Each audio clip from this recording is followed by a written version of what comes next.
This shows they were actually better in the 1940s. It was bad. It was evil. But what happened? Something changed.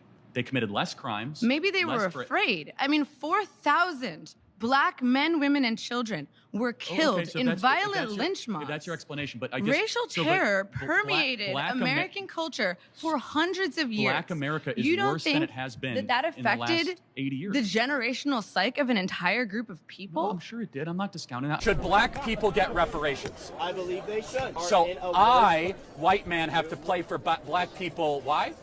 Wow, that's a really selfish thing you just said. Hold on. Why should I have... That's a really non-empathetic thing to Wait, say. Why should I have empathy for a race? I have white guilt because I breathe?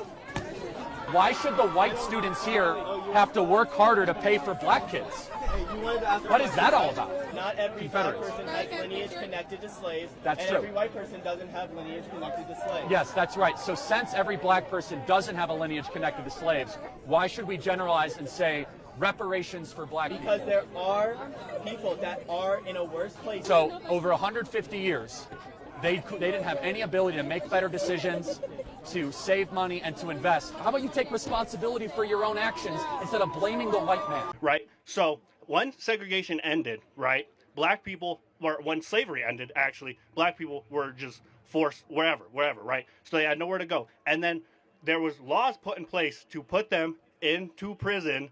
And after... Okay. It's okay. No. What's your name? Guys, what's your name? Jackson. It takes a lot of courage to come up here. Yeah, no, Let's just take a deep breath. I'm not here to pick on you. No, I appreciate it. No, it's okay. I know this can be very intimidating getting in a crowd like this, so just take a deep breath. Let me make your argument. I'm going to make your argument for you, and I'm going to tell you why I think it's wrong. Okay? Okay, yeah. Is that fair? Yeah, sure. Okay, so the argument that is being made, that you want to make, is that there's legacies of injustice. Yes. And that those legacies impact one generation after the other. And when those things get handed down, you have what is a system or a systemic issue that isn't just isolated in 2024. So the argument that you're making is that what happened in 1954 does impact 2024 of decade after decade after decade. Let me tell you my response to that. Of course, there is some truth to that. However, every culture, every person in this audience can point to issues that families or generations prior had that we're able to overcome. So the question is, why is it that Black America is one of the only populations, that and Native American populations, that have not been able to overcome such evil, horrors, and injustices? Here's my perspective, and I want to hear what you have to say, is that the number one way to keep people out of poverty, lower the crime rate, and have a better society is whether or not you have a mom and a dad around. Would we agree that's an ideal? Yeah? Cool. Yeah. And so what happened in 1964 is that 25% of black youth were raised by a single mom. Today, it's nearly 75%, about 70%. So that means that 1 in 4 black kids will have a father around. Only 1 in 4. That's the number one issue happening in the country, and it's not because of systemic racism. I'd like to hear what you have to say about that. Okay, so I think I misjudged you at first. Like, when you brought up the 1350 stat, I had just assumed that it was inherently eugenics based, kind of, so, and that's where mine came from. I think we are on the same page that we know what the problem is, and that's what I mean. Thank you for saying that, because I think we actually have a lot more in common in this country than the media would ever believe. No, definitely, right? And what my point was, I was trying to say is, I don't think that we're doing enough to help these black communities catch up, whereas they're underfunded and they're not, and they're over-policed, and there's just these factors that are contributing to, like you said, these single-parent households. Yeah, so we're not going to agree on this. This is where we'll disagree, and that's okay. I have more of a view of Thomas Sowell on this, where he believes it's far more about culture, values, and worldview than stuff and over-policing. I believe there's not enough police in black neighborhoods. You're going to disagree with that. Let's not even get into it, okay? But I think we can ask a question, and I want your opinion. Why is it that the single motherhood rate in black America went from 25% to 75% over 50 years, where America did become less racist? What, why did it? Yeah, so what caused black America to go from one of the strongest nuclear family communities in the country to now the weakest by far? I can't answer your question. No, that's okay. No, that's great. And again, it's hard to get up and have these conversations. Here's my opinion. My opinion is that, yes, there was some social welfare that subsidized single motherhood, which means it's easier to get cash from the government if you say you are single than if you are married. I think we can agree that's stupid. That shouldn't happen, right? But I would love your perspective on this. Do you think in black culture, getting married and staying with one woman for your entire life is elevated and celebrated? No, not at all. I think that's the problem. I think the problem stems from a lack of education. I think these communities don't have. I don't think a lot of them have the proper education or learning from previous to realize what will lead them to a more successful future. I think that if we funded more education in these systems, then these men wouldn't be so focused on stuff like gang violence to get protection or money or you have a other great stuff like that, and then end up in prison and then end up with their child having a single mother. Fair enough. So sorry, I didn't. No, it's great. So there's a lot of examples that there's some merit to your argument, but it's more about the quality of education than the amount of money we spend on it. Yeah. Such as, that's why I'm a big proponent of school choice and educational vouchers and opposing the teacher unions. But the core is this, is that the number one predictor for a kid of any skin color, black, white, Asian, Hispanic, is whether or not dad is around. Right. And I look, as an outsider, albeit, at current black culture, right, from the athletes to the rap music to the music, I don't see the nuclear family elevated, nor is it an internal black cultural expectation.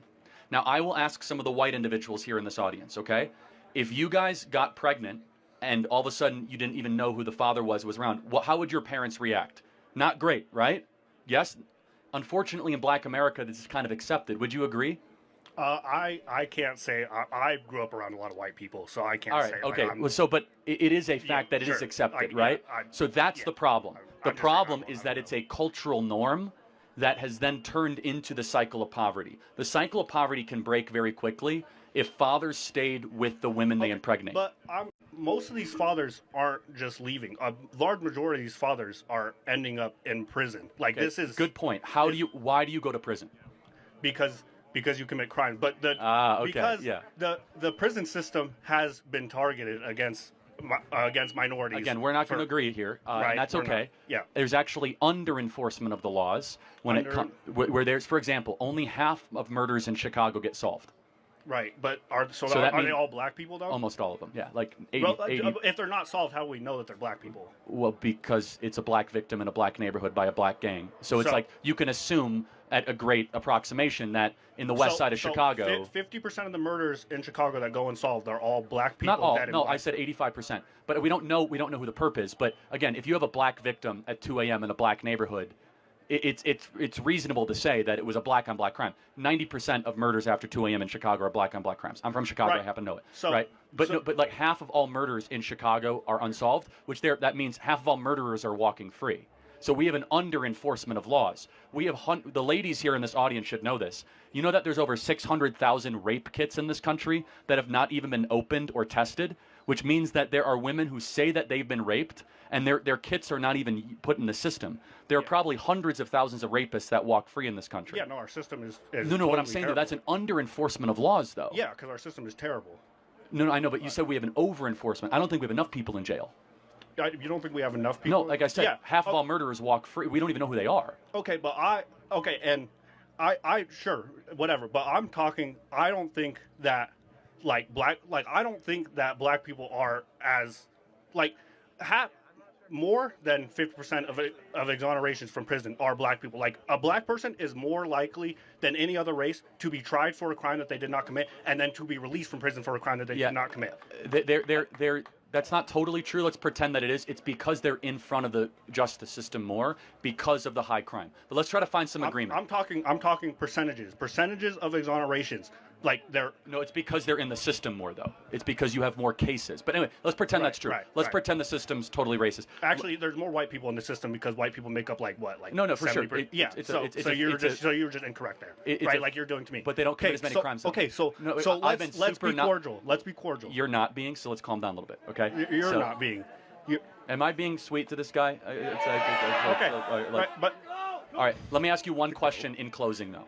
If you could say to Black America, here is more money, more stuff, more housing, or more fathers, which one would you choose? More funding. I don't think, because fathers, I think that you need to solve the problem from the bottom. I don't think you can just plant a bunch of fathers in and they're going to stay there. Like you said, they're just going to, like in the culture, it's not part of the culture. So they would just leave. It's a hypothetical, meaning if the fathers were to stay. Were to stay? Yeah. Okay, yeah, sure. If I just knew for 100% fact that they were going to stay. No, sure. we have agreement. So during the BLM stuff 4 years ago, did we hear anything from the national BLM leaders or anybody about black dads staying around with women they impregnate? Did anyone mention that? No. Why? It's the fundamental issue.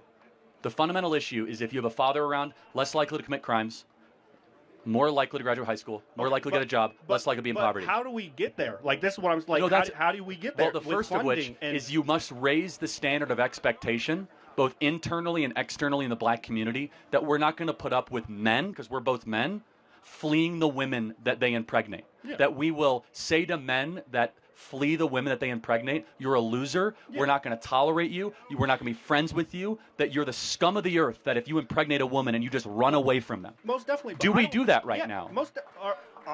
I don't think all men do. I think this is very common.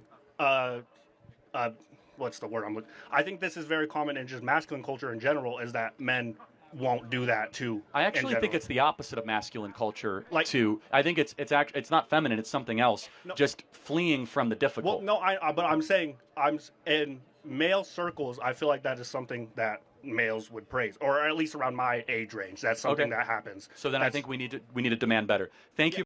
Joy Reid and Michelle Obama and Sheila Jackson Lee and Ketanji Brown Jackson were affirmative action picks, we would have been called the racist.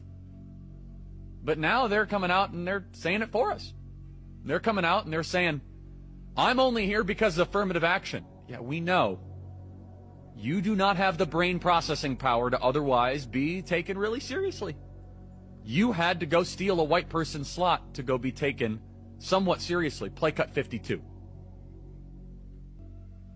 But I rise today as a clear recipient of affirmative action, and particularly in higher education. I may have been admitted on affirmative action, both in terms of being a woman and a woman of color, but I can declare that I did not graduate on affirmative action. This is my personal story. I hear because of action affirmative. She can't even say that. We know. It's very obvious to us that you were not smart enough to be able to get in on your own. I couldn't make it on my own, so I needed to take opportunities from someone more deserving. You know, this is how arrogant Joy Reid and Ketanji Brown Jackson and Michelle Obama and Sheila Jackson Lee are. They're so narcissistic, they think this is persuasive. They think we're like, oh, of course, that's why we need affirmative action, because you have impressed us with your brilliance. Of course. Oh no, imagine the world without Joy Reid.